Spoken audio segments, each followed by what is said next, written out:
আমাকে ৪ দিন জোরপূর্বক ঘরের মধ্যে রাখে, জোরপূর্বক সবকিছুই আমার সাথে করে সে।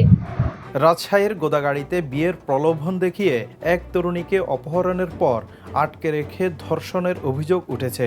এই ঘটনায় ভুক্তভোগী বাদী হয়ে ৫ জনের বিরুদ্ধে গোদাগাড়ী থানায় একটি এজাহার দায়ের করেছেন।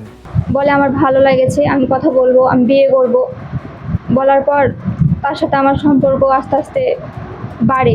ভুক্তভোগী ১৮ বছর বয়সী ওই তরুণী জাহানাবাদ চাত্রাপুকুর গ্রামের বাসিন্দা।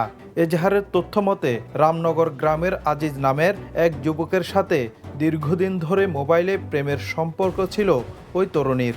তার সাথে আমার ফেসবুকে ৩ মাস আগে পরিচয়। আমি তাকে বুঝালাম যে আমি বিবাহিত। বলে আমার ভালো লেগেছে, আমি কথা বলবো, আমি বিয়ে করব। তরুণীর দাবি, আজিজ ও তার সহযোগীরা তাকে জোরপূর্বক তুলে নিয়ে আজিজের বাড়িতে ৩ দিন আটকে রাখে এবং একাধিকবার ধর্ষণ করে। পরবর্তীতে বিয়ের চাপ দিলে আজিজ অস্বীকৃতি জানায় এবং তাকে বাড়ি থেকে বের করে দেয়। তাদের বাসার সামনে আমি গেছি, তারা গেট লাগাই দিয়েছে, আমাকে নেয় নাই।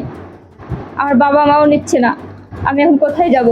এই ন্যাক্কারজনক ঘটনায় থানায় লিখিত অভিযোগের পর নড়েচড়ে বসেছে পুলিশ প্রশাসন। তদন্ত সাপেক্ষে দ্রুত অপরাধীদের আইনের আওতায় আনার আশ্বাস দিয়েছে থানা কর্তৃপক্ষ। এদিকে ঘটনার পর থেকে গা ঢাকা দেওয়ায় ওই অভিযোগের বিষয়ে অভিযুক্ত আজিজ কিংবা তার পরিবারের কোনো বক্তব্য পাওয়া যায়নি। Desk report, the news.